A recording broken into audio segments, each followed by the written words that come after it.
opinions expressed in the following are those of its participants and do not necessarily reflect those of the producers and the Six Talk Podcast Network. Also, the following contains mature material and mild language, which may not be suitable for all audiences. Discretion is advised.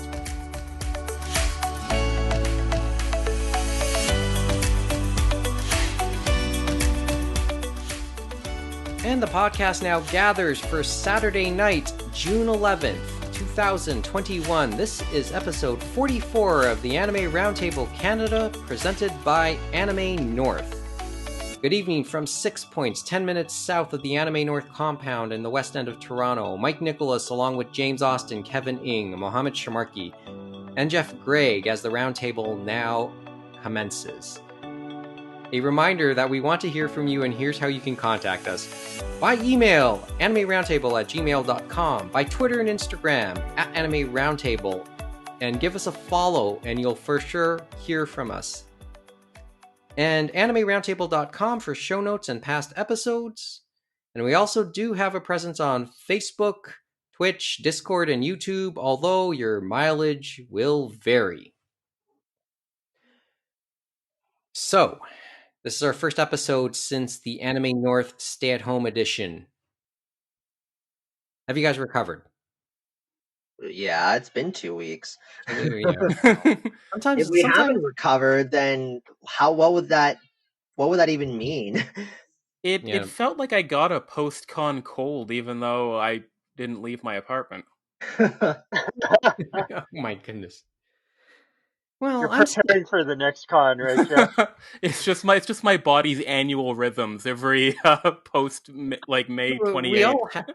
Typically we have them. See, this is the interesting part about the pandemic. Like, yeah, I'd be due for some sort of either allergy or cold. And to this day, sometimes I don't know. I can't tell the difference at certain intervals, right? Didn't recall having such a thing in 2020. Huh. Right? And who knows? Who knows as things begin to open up. Left one don't get you. If the left one don't get you in COVID, the right one will. Well, speaking of recovery, I moved recently, so I've been recovering from that move, if anything. Yeah. Well, congrats on that. Thank you. Always a big move, so to speak. Yeah, it's taken some time for me to figure out where I can get not so expensive groceries, but oh yeah, well, so it's been an adventure. Well, then enjoy that adventure as it continues.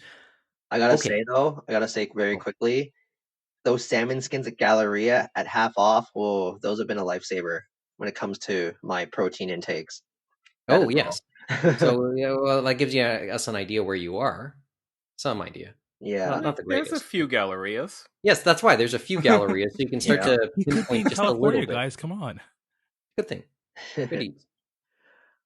Okay, what was your impression of Anime North? That was our first ever live episode of any sort, and I think it was an hour 12 minutes. I think that's one of the shortest episodes we've done in a long time. One of the shortest episodes in the version 2 era. What was your take on doing that episode? It was fun. Enjoyed it? Yeah, I had a good time. I had a good time. I think we all enjoyed it, and I think Anime North, all the people there enjoyed it. And I think even after they finished the ANN at-home edition, they were happy with how it went for all the presenters and everything that went through that weekend. Yeah, we're going to talk more at length looking back on the Anime North stay-at-home edition in a future episode. We don't want to do too much of it. The one thing that kind of rolls over from Anime North for this episode is we're going to try and do it in one take. And therefore, we're not going to try to be typically long like most of the episodes tend to be, which means I've already just jinxed it. But we're going to try and do this in one long segment tonight, and hopefully it'll be digestible still for most of our dear listeners. Okay, but I do admit, I think I showed my age in that episode. How so? Okay, it's two key things. One, there was some jokes in the chat and terminology that I didn't get, like cultured. Oh, you didn't know that before. Okay. No, I did not get that reference. I did not get that reference when I saw that in the chat. And yeah, we if you were listening to the episode or saw us do the episode, we were trying to keep up with the Twitch chat as it was happening. Yeah, so that was someone was saying that I was cultured because I was saying, wait, isn't Bible Black the roasting sale title for Media Blasters rather than Berserk and Rurouni Kenshin? Because it very well could be. Yeah, and it's you can put up funny that argument. Because that one, it's like that's such an old title by now. You know what I mean? So Yes, it was such a big one back then, even though it was in that genre. I So think it's kind of funny you can say that. It's an anti-classic. Yeah. Well, when you have something when there's threats of reverse importing, because Bible Black kind of at the time got me familiar with that concept. Yeah, even John Surabella has stated that it's for him. It was like the Pokemon of hentai. It really was. I'm guessing probably on CPM for theirs, it probably was La Blue Girl. Well, if you want to say that, although Slayers, I guess, could have an argument too. Well, no, I was saying on the H side. Yeah, in terms of content, yes. Sure, in terms of okay, I get it. That so I missed some of those jokes. The "you lose" joke in the Twitch stream. So there was a few things that kind of went over my head. But then again, I'm trying to keep up with, like, this is not an excuse. It's just what happened. I'm just trying to keep up with a bunch of things at the same time, right? Supposedly, how people refer to themselves as an anime fan is different too, Mike. I've heard that we don't call ourselves otaku, but we call ourselves weebs now. I'm not totally sure I'm comfortable with that term. We've taken back the weeaboo term. And now more of a positive. It's kind of like what would happen to otaku a generation ago, I guess, the term, right? I can't wait for the next generation's word. I really hope that the 2022 AN badges don't say, like, weeb on them. Yeah, I can understand why, because, well, once again, Kevin's thinking we're taking back the term, but I'm not. I say it's time to start a new term. How about we call them next decade Japanimation nerds? No, James. That sounds so 80s. That sounds so 80s. No. Speaking of slang, I don't know what the word pog means, and I don't want to look it up on Urban Dictionary right now because I'm scared of what it may mean. It's a very actually kind of sad story. I can link you to. There's a YouTube video that kind of goes over it. Actually, please do. Yeah, it's kind of a sad YouTube celebrity story from what I've heard. Yeah, no, and now they've changed PogChamp because of how it's evolved. And it has nothing to do with Pogs, the 90s cardboard circle craze. Yeah. That's like when I originally heard it, I was thinking Pogs, the 90s, and then when you find out, I was like, okay, that kind of happened. I've heard something unflattering, but I'd have to look it up myself. I fully admit that. So I missed those terms. And okay, are we done on that part? Sorry, I just want to keep moving along. The other thing I missed, and this is like looking back on it, many of you guys were in the chat, and I didn't realize it. Yep, I was in the chat. We had other friends of the show in the chat, like like members of the past audience that went from the version 1 era. I noticed, or I'm pretty sure we're watching. Neil didn't reveal himself, but he was in the chat at the time. Shout out to Neil, man. Yeah, but I did figure out who he was later on. Come back, Kevin. You hinted to me that Jesse Betteridge was watching as well. Oh, cool. Yeah, Jesse was on. So I had no clue that friends of the podcast were there watching, which might have been the entire audience. that night. That's a lot of people. If that's the case, I think we had quite a few people. Yeah, we had over 100. We never dipped below that, so we had a good amount of people for that time of night, I thought. Actually, Squirrely talked to me after the episode, and she told me, I get it. She told me that, like, the fact that there wasn't much going on in the chat, she felt that people were actually paying attention. So thanks for helping my false sense of security there. Glass half full, man. That's pretty cool. Glass half full. That's a good attitude. But thanks for the encouragement, regardless. As they say, we're trying to go for the radio style, right, Mike? So it's always good to have something on the background and have some friendly voices, right?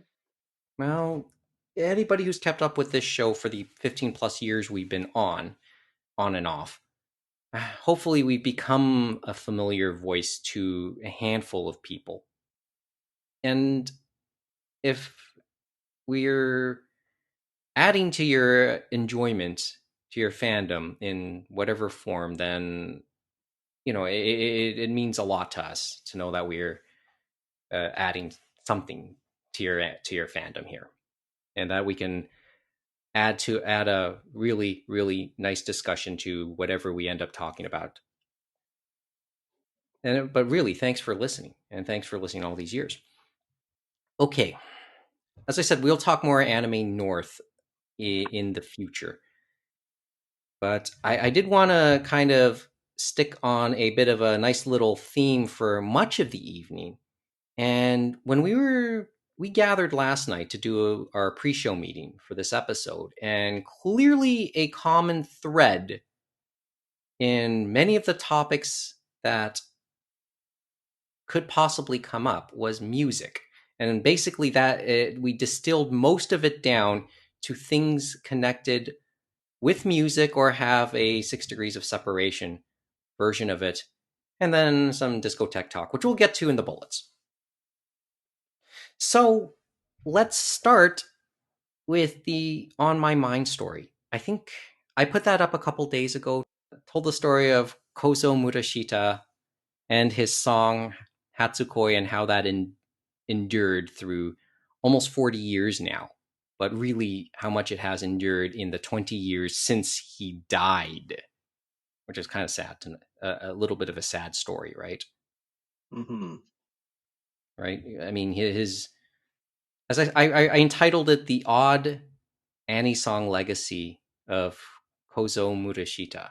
And really, the renaissance of Hatsukoi in more recent times, or in the last 20 years, has happened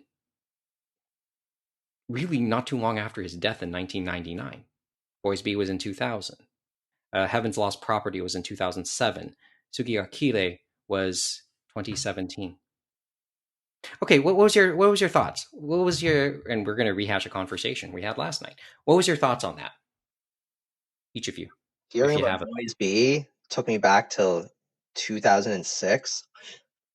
I felt around the time of the commercial release here. When I was buying the manga for that, when Tokyo Pop was putting that out. Okay. And I was telling you last night how I never watched the anime, and I feel like I kind of, like, when you were telling me what the anime was about and how it was set up, I felt, man, that sounds more entertaining than the manga, to be honest. Yeah, the anime and the manga were quite different because, like, they held the same themes and the same feelings and all that stuff, but the manga was just an anthology series. The anime followed 6 friends. Like, you can call it a teenage anime version of Friends for all I care. It may not be far off. But it followed their adventures, but really the story, each of the episodes were self-contained, but references to a previous episode could come in another episode later on. And that's what made it quite different, even though it had the same general feeling and a lot of the same character designs. But I always made the argument that, remember, I said in the On My Mind that each cover of Hatsukoi was reflective of the J-pop trends of the time, or where the music trends were at the time, right?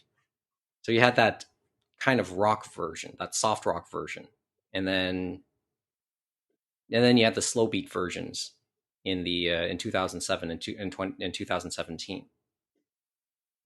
But I fathomed the whole notion that Kozo Murashita's original version of the song could have been very city pop like, but I don't know how. I'm pretty sure I could have been off the mark on some of those thoughts. And Geoff, you kind of hinted yes and no. Yeah, like I think his vocals are very much in line with a lot of the male vocalists for city pop music, but with a lot of the city pop music that's coming out of mostly the 80s, it's usually this kind of synthetic, like actual synths, providing a lot of the background music, which came across actually pretty clearly in the Cantonese version that you posted.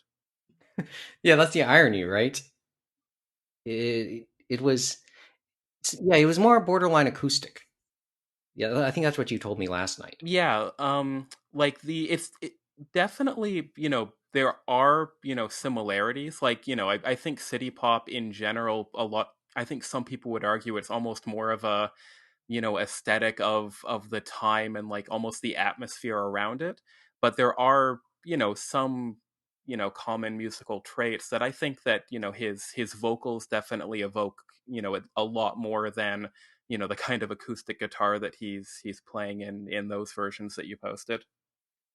Bottom line, do you feel though that city pop fans would have appreciated him? Oh, I think for sure. Like, it depends on what people are into city pop for. Like, I think if you're sort of looking at the music to kind of evoke the kind of false or projected retro futurist kind of thing, then you probably won't get as much out of it.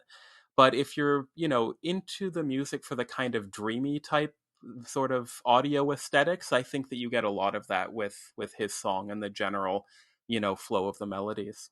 Okay, well, and it was funny because his original version, and I kept saying his original version, and then the three or four different covers or five covers I think I presented there in the episode were all like there could be some real differences in each of them, right?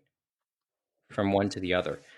I think that your question in the episode was really kind of intriguing, and I looked up if there are any other songs that have been used in different anime series, and I haven't been able to find any, with exceptions of things like I think Lucky Star had like covers, like intentional covers as a series of ending themes, or it was some, if not Lucky Star, it was a similar type of show. But I looked around, like I was positive that Natsumatsuri, with how many versions of Taiko no Tatsujin it's been in, has been used in multiple series, and it's kind of a vague meme song about how overplayed it is. But it's only been used in one anime, from what Well, of I've course, been and seeing. Fly Me to the Moon does not count. Not at all. I mean, Dave Watson, who I found out is actually runs the karaoke at Anime North, and he's made that known publicly in the past. He just cited just one classical piece that's in public domain that you hear a lot, but you hear it a lot everywhere. Eric Satie's Gymnopedie #1, and I know I'm mispronouncing that, so I apologize. But you hear it, it'll sound very familiar. But it isn't just in anime you hear it; it's just a classic piece. So, and once again, I think that's in public domain. There's a sound effect that's been used. It's kind of this like girl, vaguely sexy sound that I know it's in Fairy Tail, but there's videos online about like its reuse in different anime series. It's kind of become the Wilhelm scream of anime. But I can't think of like a vocal track that's been used multiple times, and a lot of that's probably rights issues and all that kind of stuff. Which I think is a fair point, but that makes the accomplishment of Murashita even more fascinating to me. Yeah, then. His estate had no. I guess they have to give the okay for these versions to be out there, especially in an anime, and they're there. And as I said, it's kind of sad that he's not around to be able to watch that. I mean, Dolly Parton is around to see what Whitney Houston did to "I'll Always Love You," and she always said she liked it. It was very different from her version, but she always liked it. And I'm sure she's not complaining because she gets the royalties from it. It was just, as I said, a really odd story, or fascinating story, and a fascinating footnote in terms of music in anime, right? And maybe just to end it all off, although I think I sort of hinted at it at the end, and then we'll start to move on. Murashita, through his music, whether it's his original versions or his covers, now holds the distinction of being in some of arguably the most loved romance animes of their times.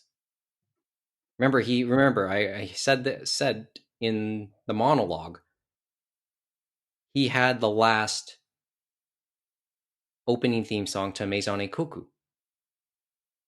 Everybody, or enough of us, know Maison Koku and the type of impact it had. And then 4 years ago, a cover of his most famous song made it into Tsukigakire. And I know that was well received, and it has a cult following, and that's a pretty dramatic romance series. And actually, the common thread with Hatsukoi is what made me watch it, and I was able to watch, and I watched that over the last week or so. It's on Crunchyroll, highly recommended if you're into that type of stuff. But I thought he has his name tied to some very noteworthy romance anime. I'm just saying. This comes back to my theory that there a good chunk of anime fans tend to be hopeless romantics as well. I guess that's just me. Anyway, I know we're keeping to a schedule here, but hopefully I told a good story. Hopefully it was worth the 7 minutes for people. It was a nice listen on the way to the condo, and I was lugging all my stuff over at 12:30 in the morning. Heyo. I think it was listening to the different video links, of course, you put in there too, Mike, because I remember it from Boys B, and then you think about that version and the other versions, like, oh, this is different from those other versions. Yeah, you realize how different the Boys B version is really different. And that was kind of my first introduction to it as well, just like I believe it was for you too, right, Mike? The song itself? Yeah. Yeah, through Boys B. Just imagine what it would be like sung by a Vocaloid, right? On that note, good segue, James. Good segue. I was gonna try to, Yeah, I know he wants to move along so we can meet it. So we can meet our deadlines here this evening. I was gonna say I was gonna try to transition with Hatsukoi to Hatsune Miku. Oh yeah, way to go! Well done, well done. Although we wasted 5 minutes in the Miku talk potentially. For obvious reasons, there hasn't been a Miku Expo in person, but they held a virtual one. It was last week. They held the Miku Fest concert. They showed it basically live 3 times overnight, Toronto time, Saturday into Sunday. Although if you're willing to dig around a little bit, you probably could still see a replay of the 1-hour concert. And I did. Remember we talked in the Anime North episode, I made that joke about having a Sharon Apple concert. because the technology is there. But I can't say I've been really familiar with the whole virtual idol and Vocaloid thing over the last decade or so. So I'm coming into asking all of these questions like maybe David Letterman did 7 years back when he had Hatsune Miku perform on his show, and his only reaction after she disappeared at the end of the song, he just simply said, "It's just like Willie Nelson's bus." And I'm not quite at that lack of understanding, and it's not to say that Letterman was totally ignorant, because I have some familiarity, but I'm far from a regular fan. But I did watch the concert and quite enjoyed it for what it was.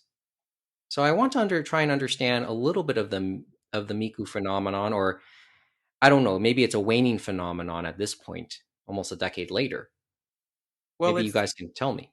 You mentioned it's waning, but I think it was either the winter or the early spring season of Omomo's music that they play in their stores. So Omomo is a Japanese dollar store essentially. Yeah, that we it's have our type. Yeah, we have a chain of a Daiso. facsimile of Daiso. Yeah, it's essentially Daiso because most of the stuff is all Daiso. It's not Daiso.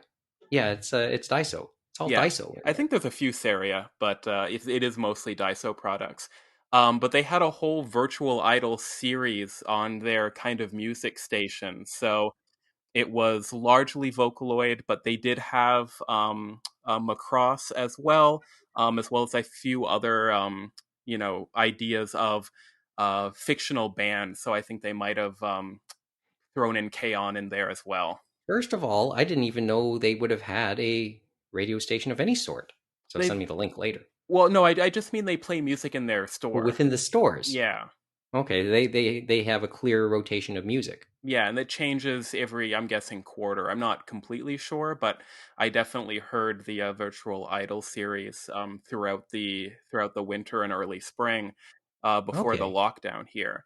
So I think that the idea of virtual idols is continuing. I don't know if the VTuber will disrupt them very much. I don't know how much crossover there is between the people who would be interested in those kind of things. I know one is more gaming in general, and one is music. But I'm glad you enjoyed the concert. I forget what year, but I went to the first Miku Expo that I think toured Toronto, and I can't imagine it being anywhere close to as enjoyable watching a video of it. I think there's such a cool novelty of seeing holograms perform with actual musicians. Yes, that one was. Yeah, I'm pretty sure that would I'd agree with you if I saw it in that form. Although when I saw the Letterman performance, then I rewatched the video of that from all those years ago. At least I got a sense of how the technology worked, because obviously it was through the glass. We got to see the glass, and Miku only appeared through that little window on the stage, on the Letterman stage at the time, right? And we could clearly see a projector behind that glass. And I think the technology's changed since then. Yeah, I don't know how much. Well, at least it wouldn't be as obvious. Yeah, when I saw it, it really looked like there were, I couldn't tell there was any glass. And there was a fairly believable sense of depth as well. I've heard that there are kind of dead zones in an average auditorium, but I luckily wasn't part of that. But yeah, I think the technology is very impressive. I hope they keep trying to improve it. I didn't see any major flaws, but I think that there's a lot of potential in this for the future. Hopefully even make them smaller. You could have a little virtual idol projection in your living room. I think would be really fun. Yeah, fun, or well, it depends on who you ask, I guess. It'd be borderline creepy at points too. Well, Kevin. Yes. You brought up a thought on VTubers cutting into such a market. So, what's your take? I think it already has. You think it already has? VTubers exploded in popularity in the past year and a half. from my observation. Okay. Like I mean, I was always wondering, okay, what about the amount of commitment watching a VTuber or any streamer? I mean, I'm reading about watching streams and reading about streams that could go hours upon hours. Obviously, there was that gag one that just kept extending itself unnecessarily for charity a few months ago. Mm-hmm.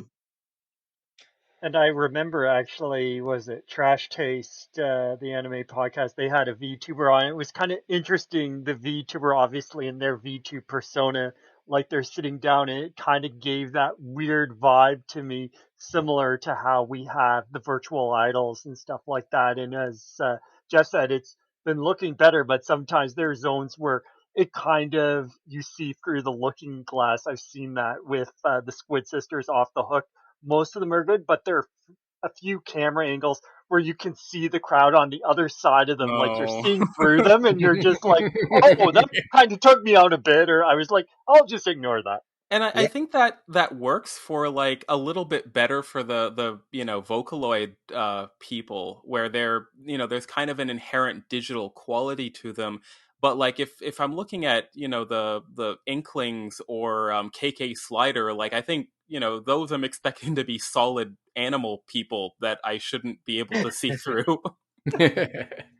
Yeah, I watched that episode of Trash Taste as well, James. So they had Callie on, and I won't lie, I've been kind of tempted to follow her after that episode because I did find her pretty endearing. Like, because when you first watched or listened to that episode, like she comes off as pretty on script, but like I've stated in a past episode, like when they're performing, sometimes it slips, like that persona slips and part of their true self comes out. And that's what a lot of people find appealing about VTubers as well. What, that they screw up? That they trip. Not that they trip so much as that like you can sense that there is some of the person behind the VTuber being genuine. Or actually, it's that sense of there's like a genuine sense of like person behind the veil, so to speak. And okay, so they become relatable as a result.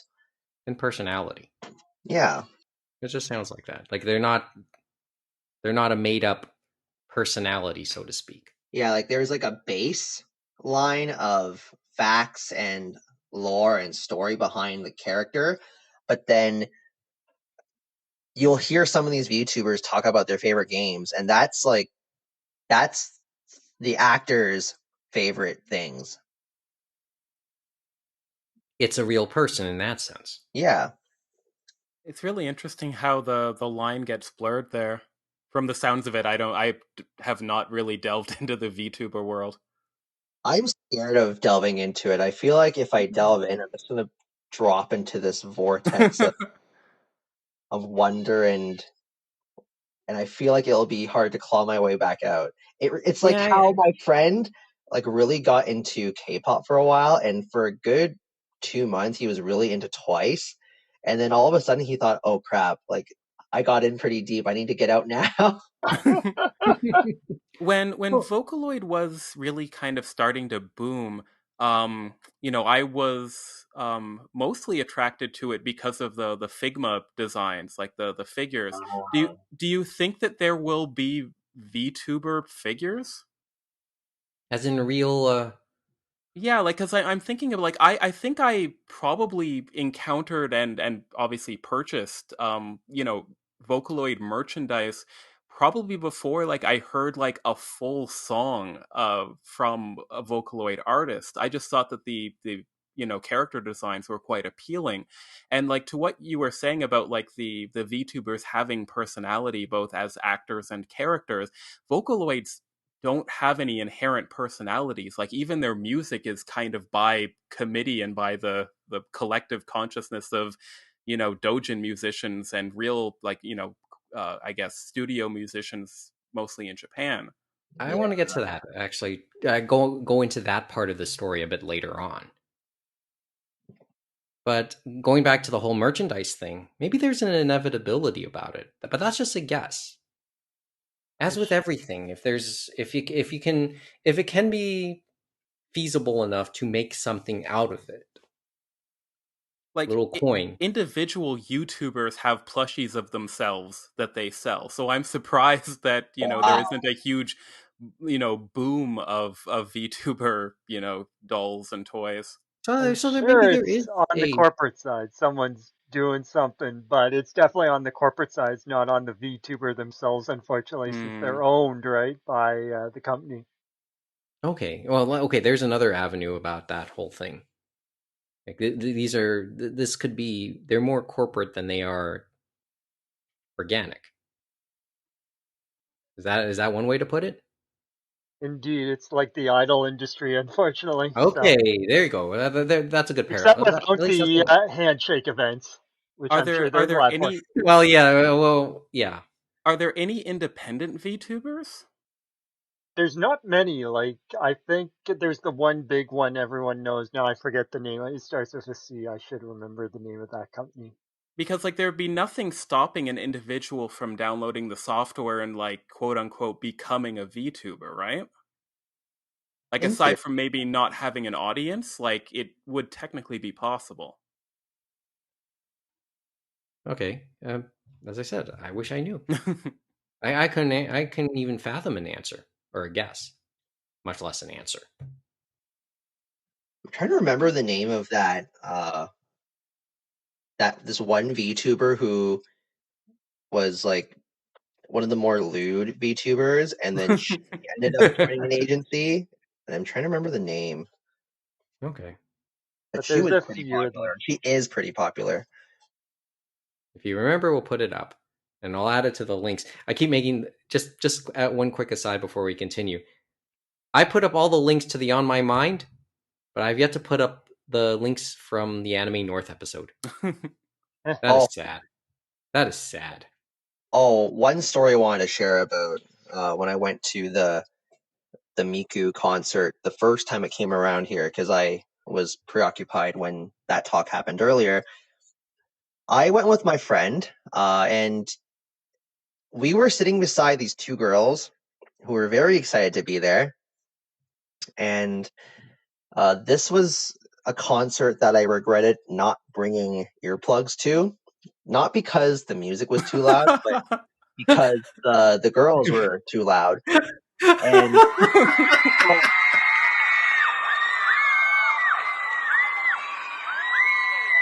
for a good while, Len and it was the twins, Kagamine, Len, and Rin, I think it is. I think that's what their names are. I don't remember. Who did have and I think they had individual acts in the concert from last week too.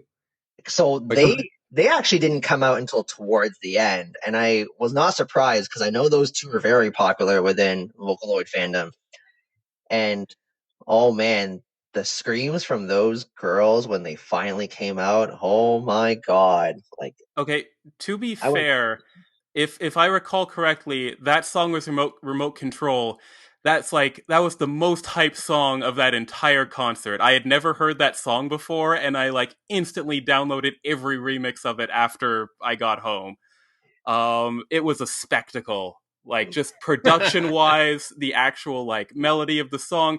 I would probably hate those girls too, even more at this point. Because of that. To tell them to please be quiet. So there was this one part of one of those songs where the boy twin, he sprouted wings and started flying in the air, and I swear to God, those girls were not screaming; they were screeching into my ear. Not literally, but they were just that loud that I actually had to cover my ears. Wow, can't wait for the next concert, dude. Also, my friend bought a lot of merch too, because he was a big boy. He bought a lot of merch too, because obviously you had that opportunity to buy stuff after the concert, and he's a big fan. Yeah, this is going back a little bit. I knew about Hatsune Miku, but I sort of knew about the other personalities or the other characters within the Vocaloid universe. This was my first real look at them, and I guess I have my answer as to which one aside from Miku would be really the most popular. It changes from what I'm aware of. Like, I think that, I think the twins were some of the very first that sort of became real boys and girls after Miku existed, because, like, this sort of technology has existed in some form for a while, but at some point, I don't know why it took so long, Japan realized we're going to sell more copies of the software if we attribute character design to this. So I think that's, that snowballed after the success of Miku. Okay. Yeah. Okay. Quickly on the technology, and this is the anecdote I had. The only other noteworthy exposure I can really talk about would probably be very technical. NHK World, and as I said, I will mention my NHK World viewing where relevant. One of the first episodes of Science View, and we're talking almost a decade ago, one of the first episodes, they did a whole feature on the technology of the Vocaloid and how some of it wasn't as simple as it sounded. And the case in point they did was trying to get the Vocaloid software to emulate an Enka song. Hmm. And I think you know where I'm about to go with this, Geoff, when I talk about this.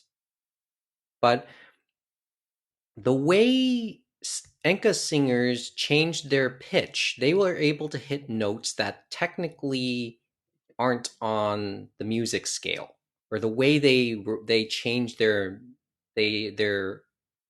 enunciations, the whatever the terms are.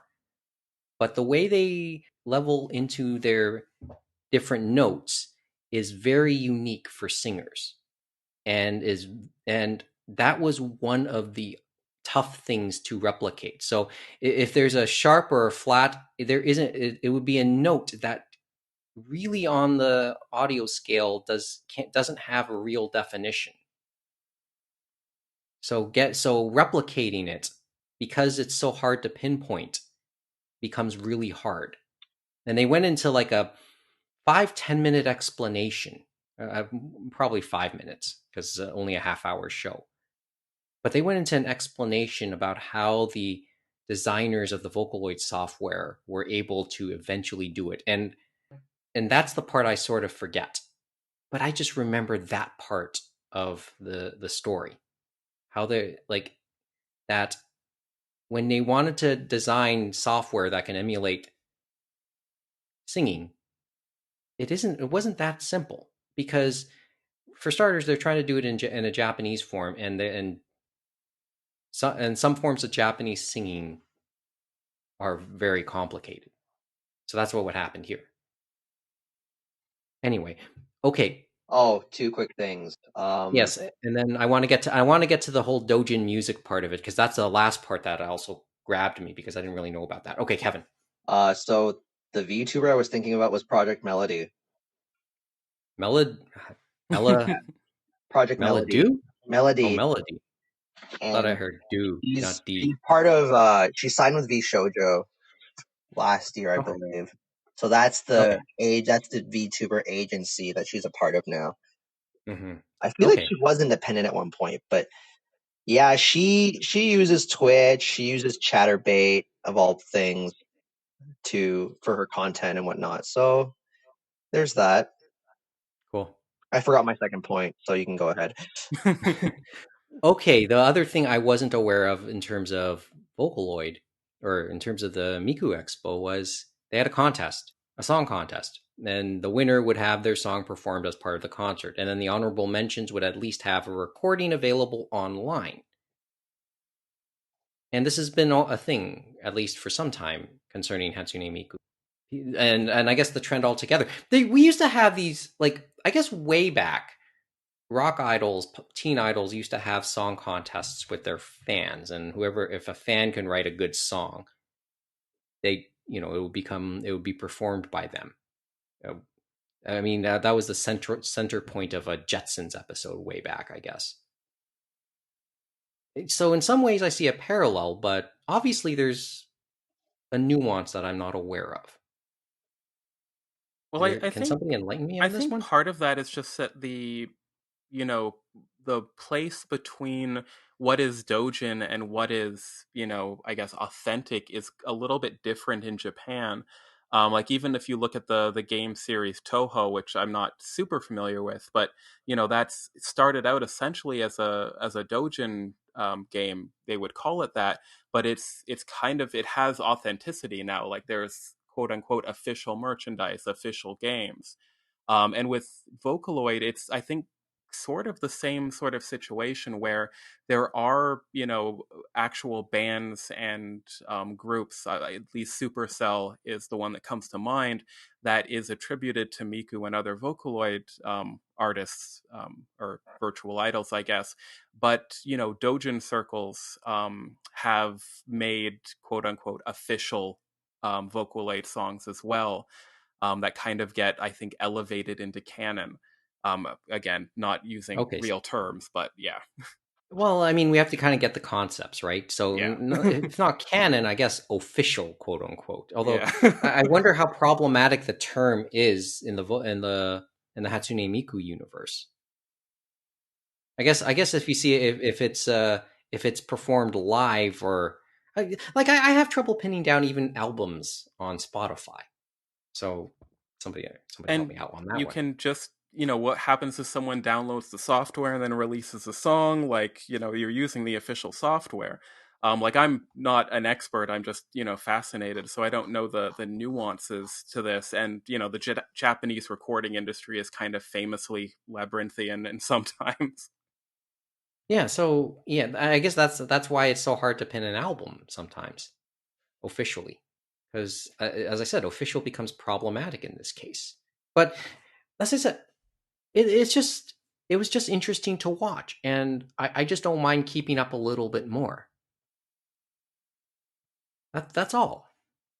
That's all. I mean, I've had friends who really like her and can't wait for her to visit Toronto again. But this concert will have to do.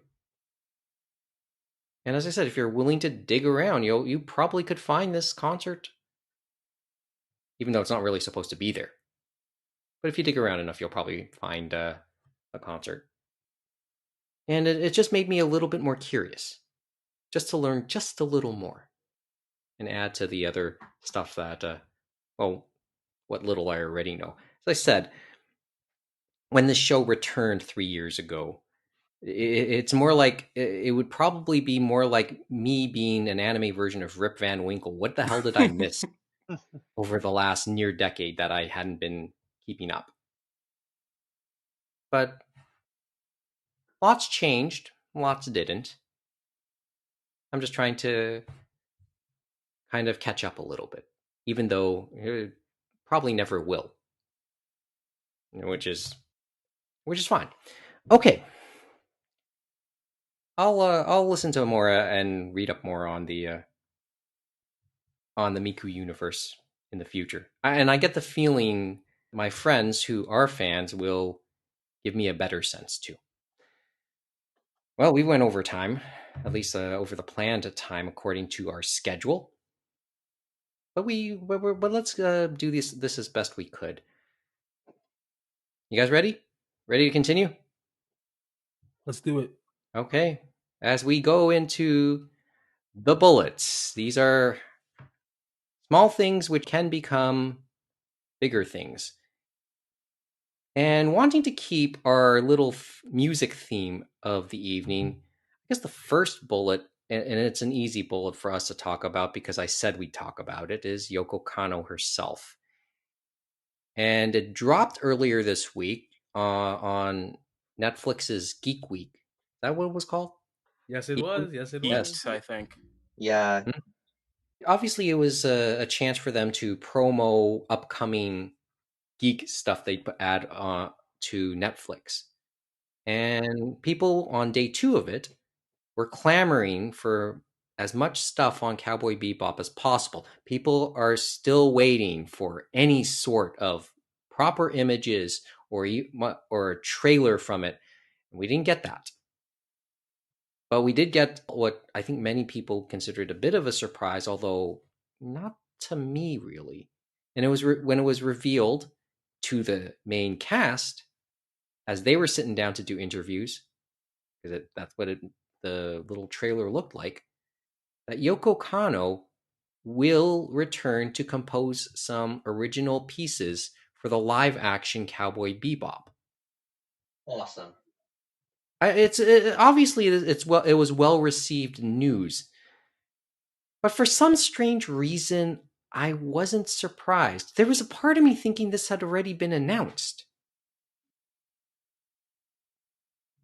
Can somebody tell me why I was thinking that? I think it was... No, I'm not asking you to guess. It's just more like there was just little trends in the production that just hinted it was going to happen. Sorry, James.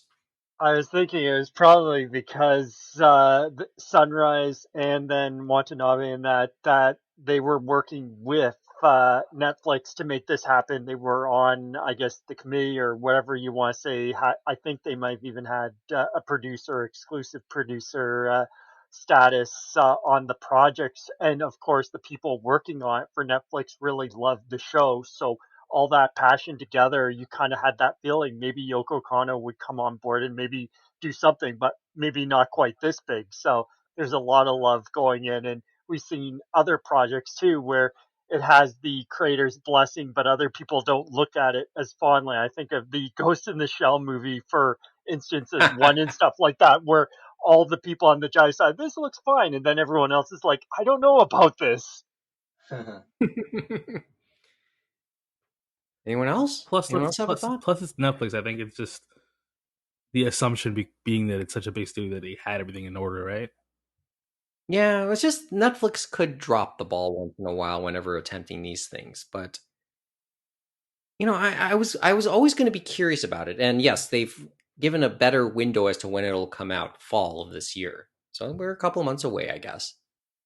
And they did have the delay to let the main John actor, Cho. John Cho, like heal up and stuff like that. So you could Yeah. tell there was a lot of love going in that they would wait to make sure that they get it right and still have him on board.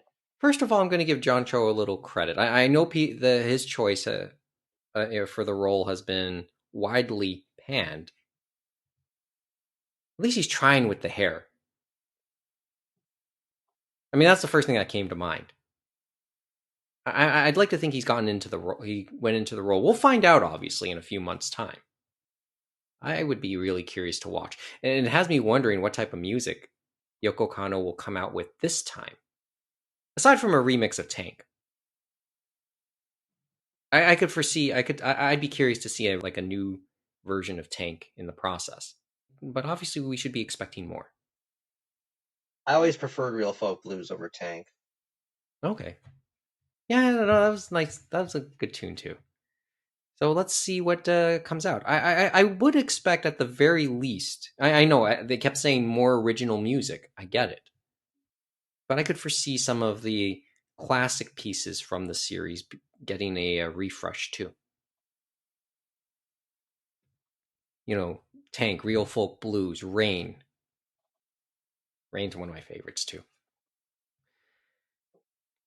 Okay, so on the topic, and now we start to play 6 Degrees of Separation. On the topic of live-action adaptations of your beloved anime and manga titles, Netflix picked up Kenshin, the live-action Kenshin movies, which came out in Japan within the last couple weeks. And I think they both came out around the same time, and they finished 1 and 2 in Japan in the theaters. Netflix has put up a trailer for The End, the 4th movie in the live action series. Presumably the beginning will be in there at some point as well. So that answers are one of the first yes and no's we ever played. Would the Kenshin live action movies, at least the upcoming ones now at the time, find a official release in North America? Now we know it's about to happen. I think it's this week, isn't it? 17th. That's only for the first movie, of course. Okay, so expect the second, but I find that an inevitability, and they're even marketing it as a Netflix movie. I guess in terms of its exclusivity. So I guess maybe despite all of Watsuki's failings as a man, Kenshin is too big to fail in that sense. Yeah, man, it's like the banks. Dollar bill, y'all. Right? I mean, Netflix sees something in this. I mean, right? It's like if shit came out about Robbie Downey Jr. I mean, that's not going to tank Iron Man and Marvel, right?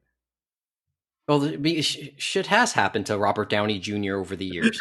Well, yeah, but that was before the Marvel thing. Exactly. And yeah, and well, he's owned his past, I think, too. I think a better comparison is probably Chris Pratt, where because I think that Chris Pratt is definitely incredibly popular, but not necessarily the top billings, and I think that Kenshin probably no offense to Kenshin, but it's no Dragon Ball, but it's still relatively popular.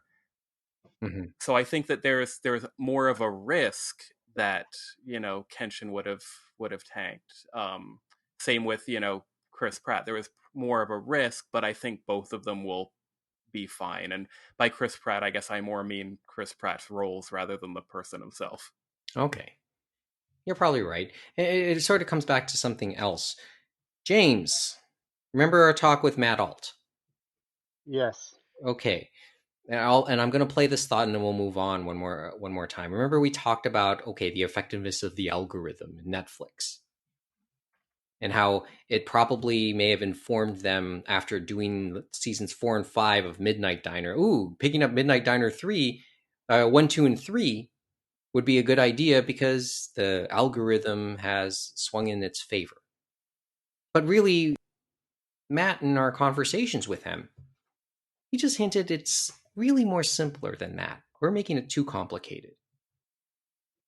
A lot of the decision makers will look at what's popular and just say it's worth picking up. It had always been generally known, not algorithm known, that Midnight Diner was well received, the ones they produced. So why not get the other seasons? Bleach is still has a good tie-in, and then so the Kenshin pickup isn't like it never really would have been a surprise. I'm trying to but it also fits. It sort of fits Netflix's MO these days too. Just to go after the anime manga properties, even though this is a live action version. Sorry, James. I was thinking about the previous live action Kenshin movies that I believe Funimation released. And I think before they went physical or even streaming, they did put it on the theaters and stuff like that. And you wonder if a lot of them are less likely, but some of them want that theatrical experience. Obviously, you can't do that now still with COVID, but maybe in the future, maybe there will be less likelihood to do that. And even on the Western side, some of them are more receptive now to the streaming side and stuff like that. Yeah, I guess, to be honest, I think of that as another topic, and we'll see itself play out as the reopenings occur. How much has movie theaters really been hurt? And I think they made most of the money they wanted at home in Japan and through the theaters. We saw that with the 1-2, and I think it's kind of gravy on top for everything outside of Japan, and that's what they got from Netflix. Yeah, and if that's the case, I have mixed feelings about that, right? Because then it means they're not in any hurry to give it the mass audience, which we know likely exists. But then they're holding it. They could be holding it back. Damn it, right, Kevin? Mm-hmm. And that could hurt it in the future. And then remember, we've had this longer discussion. Japan's domestic market is shrinking, and shouldn't you give yourself a better shot outside of Japan too? Although, as I said, we've had versions of this discussion. We're going to have it again, I know. What are you going to do to get that exposure? How much are you willing to sacrifice? Because sometimes there could be. As I said, that's a debate, and I know we'll revisit it again or give it a new angle later on. We've seen they're making those investments in live action, and obviously these ones like Kenshin and more known properties will get people interested, and that'll be interesting to see where they go with that for live action, for maybe originals or anything like that. Those non-traditional properties that aren't tied to a media mix. Mm-hmm. Well, yeah, that's a fair point. That all said, while searching Rurouni Kenshin on Netflix, Netflix used to have the anime. It doesn't anymore, at least in Canada. Is there a streaming option on the Kenshin series right now? Crunchyroll? Retro? The original? Yes, the original. Yes. I don't know. Well, it was worth looking up. Although, as I said, that's the case in Canada. But you know what? One thing that Netflix Canada still does have? Silent voice. That came off of the US Netflix last week. It's still in Canada. Just to let you know, Mike, Kenshin is on Crunchyroll subbed and dubbed.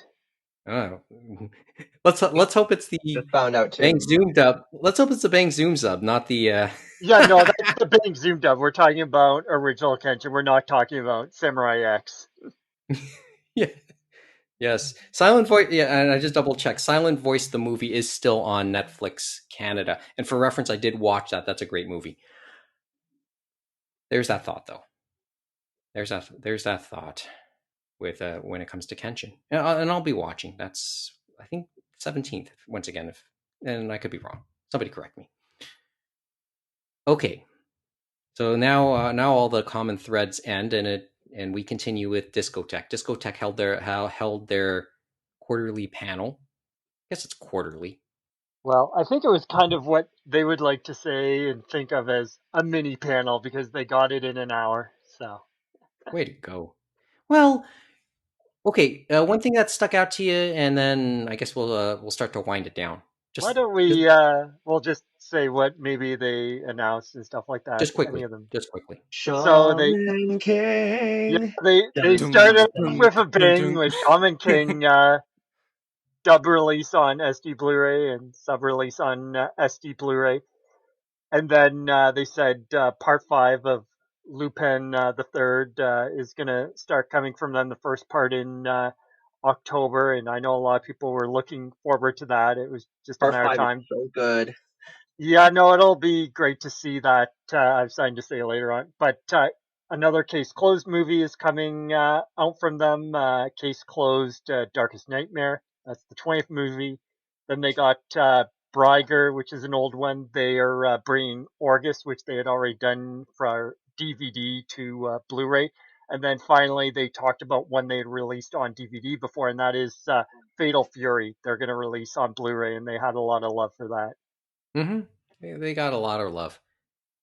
Although usually when we see these type of things from Discotek, they really dump something really interesting and knock it out of the park. I felt a little underwhelmed, and I think we've been spoiled by some of these Discotek panels.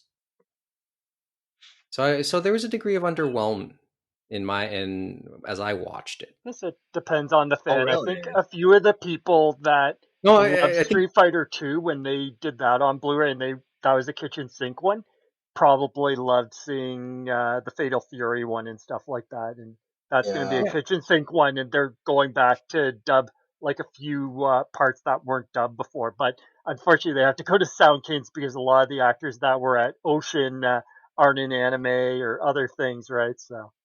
Yeah, I guess, and I guess the line from me was, I guess we were expecting. So I guess you had Urasawa fans expecting something from him. Really? Were people really expecting Monster?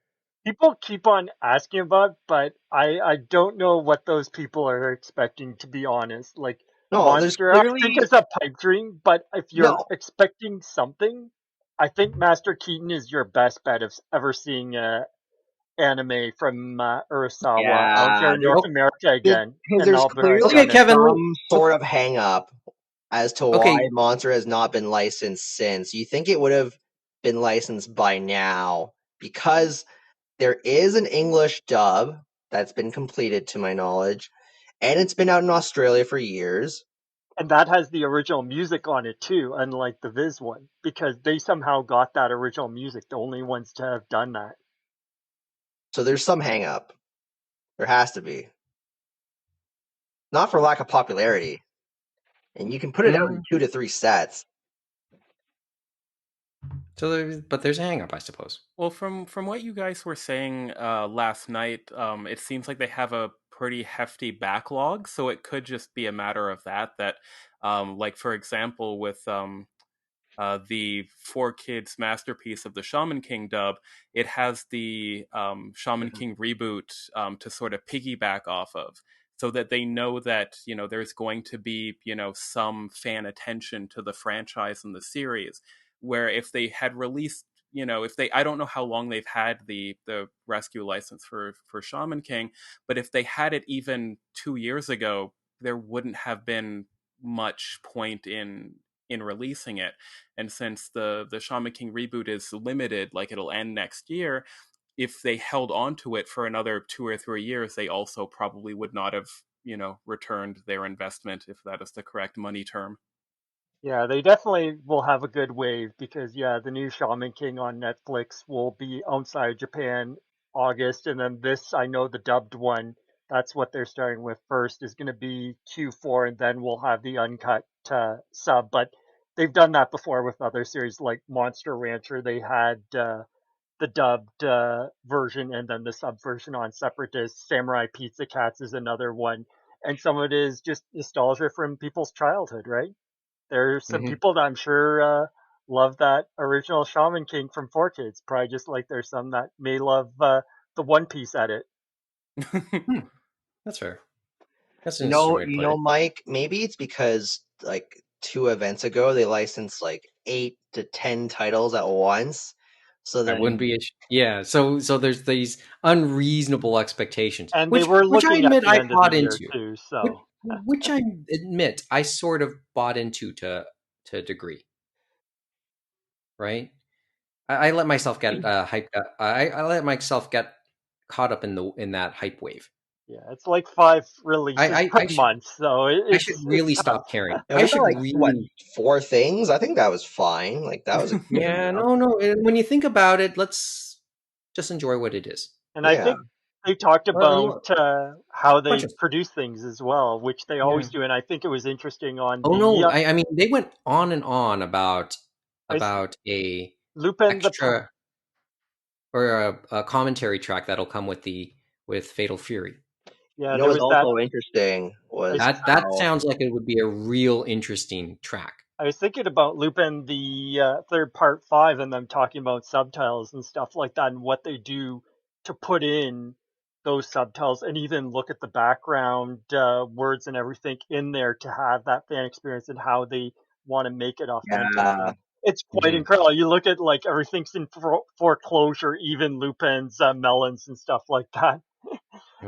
All the other things, and you're looking at that, and you don't think about when you're watching it in the moment, right? But there's a lot of work, and that's why it took a lot of time to get it over, because in that one, it's like Lupin versus the internet, right? So they have all these text chats and everything, and you see what they showed, how they did it, and it's an incredible amount of work, an incredible amount of love to put in, because not many people would do that.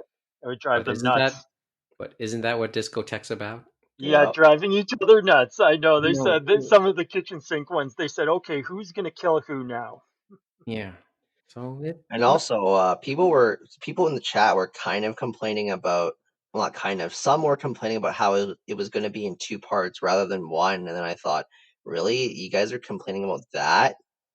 Like, I think it was expected in my mind you would do it in 2 parts. You're going to have dub and sub, and it's going to be, even though TMS is a very good partner with them, I think they still are a business. They have to get some money back, and at least we have everything in one. It's not like Part 4 where TMS forced them and said, okay, you have to do a dub version and a sub version, and the reason for that is the music tracks were different because they had worked with an Italian company for the international version, so the music tracks were different, and that really ticked people off. So, spoiled brats. But yeah, as I said, it's just you always appreciate the technical aspects of a Discotek release. They go into a long drawn out explanation, but you end up appreciating the work even more. That's just the way. That's just what I come away with watching those mini panels. Okay. Well, before we're done this evening, let's take a look down the items on the Toronto Anime Community Calendar, or the Anime Roundtable Community Calendar, although it is all Toronto-centric this time around. And they are things that we mentioned a couple weeks ago during the Anime North episode. The Toronto Japanese Film Festival has begun. It began last week on June 5th, and it runs continuously online until the 27th. Pay one price and see 30 movies if you're willing to pay $100 for it. I think individual movies are $10. And I think if this is the JCCC's festival, yes, the website is through the JCCC. The $100 pass is sold out. You destroyed the dream, Geoff. And that's because I think they do give you Shiseido products, because Shiseido is usually their primary sponsor. Yeah. Oh, so there was okay, interesting. So it was in limited quantity. I did not know that. Because they do this during the festival as well, where they have a certain amount of limited tickets where you get like bundles of 10 or 20 and obviously at a slightly discounted rate, and then you get some Shiseido products with it. So I guess they continued that trend. Yeah, with the digital festival too. Yeah, way to kill the dream, Geoff. I'll have to get my makeup somewhere else. Well, okay, so how much are individual tickets? I think just off the top. I think you're right. I think it's $10 plus tax, roughly. For the movies. I'll be honest. There's other stuff that I admit I want to watch. So what I would have been interested in, and we've kind of gone down the list of some of the stuff that caught our attention already.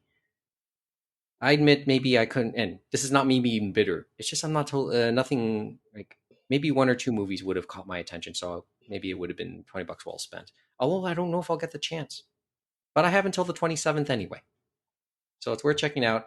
We'll put a link in this episode, or we'll put a link to the JCCC webpage for the festival for this episode, and then we'll do it. I'll put it up at around the same time for the Anime North episode too.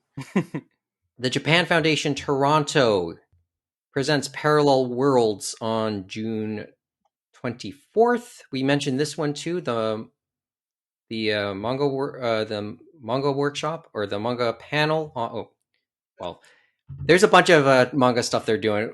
June 24th, yes, they're doing a translating workshop with Jocelyn Allen. The week before, on June 17th, this is the one we hyped up last time.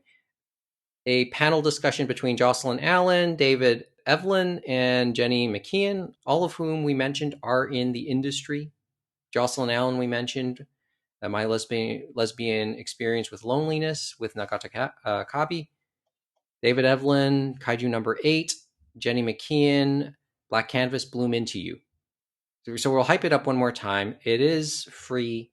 Click to register. I believe it's online.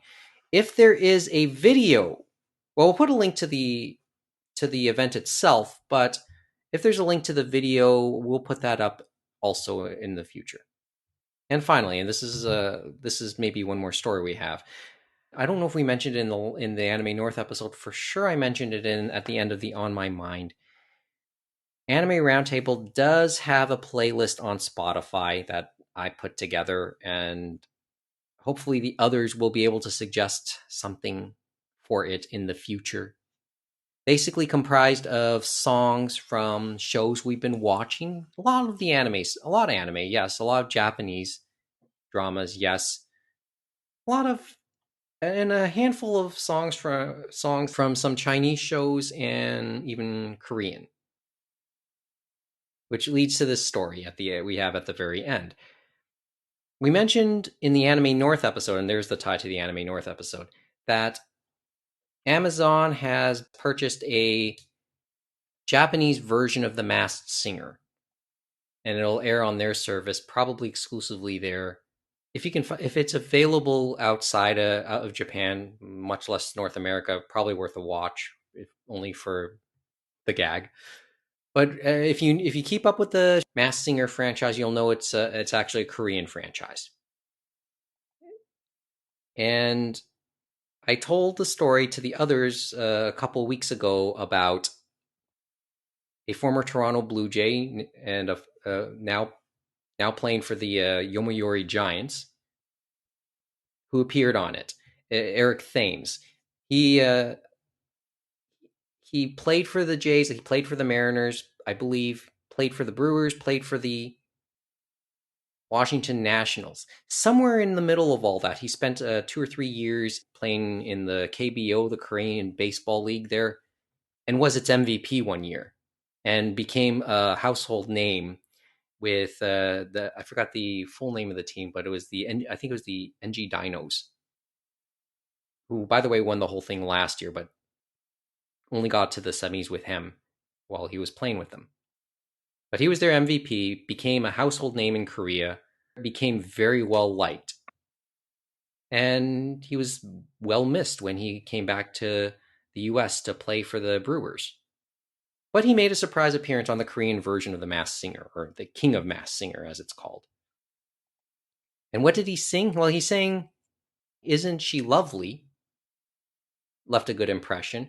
But in his song, as he was eliminated, he sang a song called Americano by 10 Centimeters, which was, I believe, the top pop song in 2011 in Korea. And he really wowed the audience, and wowed him even more when he revealed himself to be Eric Thames. Really surprised a lot of people. So I tell the others about the Spotify list, and what's the first song they look up? What, you're not going to answer it? Nobody's going to fess up to it. I looked up that Americano song. Yeah, I thought it was hilarious that was the first thing you looked up. It was a fun song. It is a fun song. Although, from what I understand of the lyrics, it's about a guy having a coffee after he's, 1, fought with his girlfriend, 2, possibly cheated on his girlfriend. Great song. I was just listening to the Korean version. I didn't pay attention to the lyrics. I looked up the lyrics. I looked up what the song was about. It's a hilarious song in that sense. That's the impression I get. Although maybe I offended somebody already too. I think I kind of like the baseball guys version better than the original. Yeah, there's just some sort of. Oh, there's your first. Say it. Well, I was just gonna say he wasn't a professional, so like there was some earnesty to it, and just the very simple dancing he was doing with the weird mask. Like there was a whole experience watching that video that I didn't quite get with the actual artist version. So there was a playfulness, a fun, yeah, a sense of fun. I guess full circle for the episode. It's sort of like saying you like Yuka Imai's version of Hatsukoi as opposed to just about everybody else's. Right, James? Something like that. Something. Well, I'll tell you this much. After hearing the original versions, and sadly, when I was at work earlier today, the original Kozo Murashita version of the song kept ringing in my head. It was like flashbacks to almost 20 years ago when I kept hearing that song. Looks like I'll have a few days to recover from that. Just a quick aside, that's totally off topic. Okay. They actually didn't give out any Shuseito products for the All Access Pass. I don't know why I thought that, so my mistake on that. The dream is alive, Geoff. it's still sold out though, I'm pretty sure. It is still sold out, yeah. That's why you go to the gray market. You go to the gray market and you pay the scalpers. I didn't say what the dream was, dude. The dream is dead. It's just not as cool a dream. And that's all we have for tonight. One more time, a reminder where you can contact us. And boy, I really hope you do. AnimeRoundtable@gmail.com, @AnimeRoundtable, AnimeRoundtable.com. And don't forget, if you could, leave us a review wherever you get your podcast, because that's how we do it until somebody gives us the rights to do it on Twitch, or wants us really to do it on Twitch or some sort of visual to see our radio faces again. Once again, please just leave us a review wherever you get your audio podcasts, because reviews might help us find new listeners and help us in the algorithm to help us find those new listeners. At which point Kevin says, I would like a 5-star review, please and thank you. Yeah, 5 stars, 5 stars, 5 stars, 5 stars, 5 stars. We typically do episodes once every other week, although we may do something on our off weeks too, which we will now say we will. Next week, we're going to do an all bullets episode because we know we've missed out on a lot of headlines that we do still want to reel back and talk a little bit about. So check out that for episode 45 next week. That said, subscribe to us so you can be notified whenever something new drops in our feeds. Until then, thanks for listening. Good night from Toronto. Join us again for another edition of the Anime Roundtable.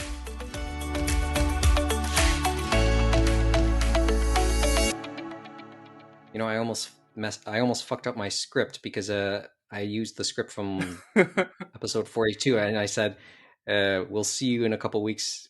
I had to stop myself. Did you say the right date at the beginning? Because just like it's the 12th, right? And I'm thinking to myself, what date did he say? I can't remember now. What did I say? You mean at the beginning? Yeah, at the beginning. You said the 11th. I think you might have said the 11th too, but it's just like, oh, whatever. In the chat, it's like 12 right now. I'm like, correct.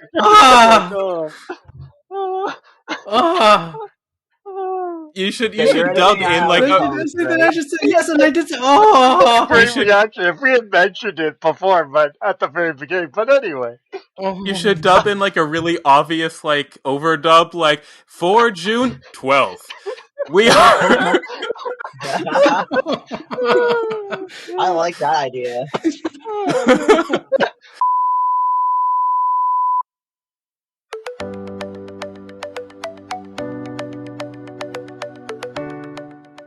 And the podcast now gathers for Saturday night, June 12th, 2021. This is episode 44 of the Anime Roundtable Canada, presented by Anime North.